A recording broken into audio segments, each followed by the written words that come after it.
il Veneto dà sempre più soldi e ha sempre meno ritorno in servizi.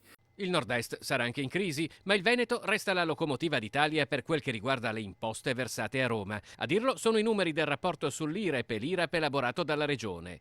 Con più di 440.000 imprese e il 72% della popolazione che contribuisce a creare reddito, il Veneto è il grande contribuente dell'erario centrale. Negli ultimi anni, con la politica dei tagli lineari, è successo che il Veneto ha una tassazione sempre maggiore, ha un ritorno in servizi sempre minori. L'ultimo dato è 72 miliardi e mezzo di tasse pagate e 51 miliardi di servizi resi. Quindi la forbice, il residuo fiscale si sta allargando. Eravamo circa 19 miliardi parlando dei numeri vecchi, con i nuovi dati arrivati da appunto Istat e Agenzia delle Entrate, il residuo fiscale Veneto è aumentato a 21 miliardi e mezzo. Ma i problemi con le tasse non mancano neanche a livello locale. A Bassano l'applicazione della Tares, più 170% per alcune categorie, ha creato forti malumori nella Confcommercio, che ha allo studio una class action contro il comune.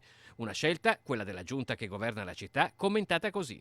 Ci troviamo in un momento di effervescenza legislativa che non permette di fare ragionamenti chiari sul territorio. I comuni che si sono avventurati nell'interpretare la Tares forse dovevano aspettare un attimo per capire effettivamente la legislazione assestata cosa comportava. Io consiglierei un attimo di cautela e qualche ragionamento in più fatto a livello di ANCI o con il Ministero degli Interni per capire queste tasse come vanno applicate.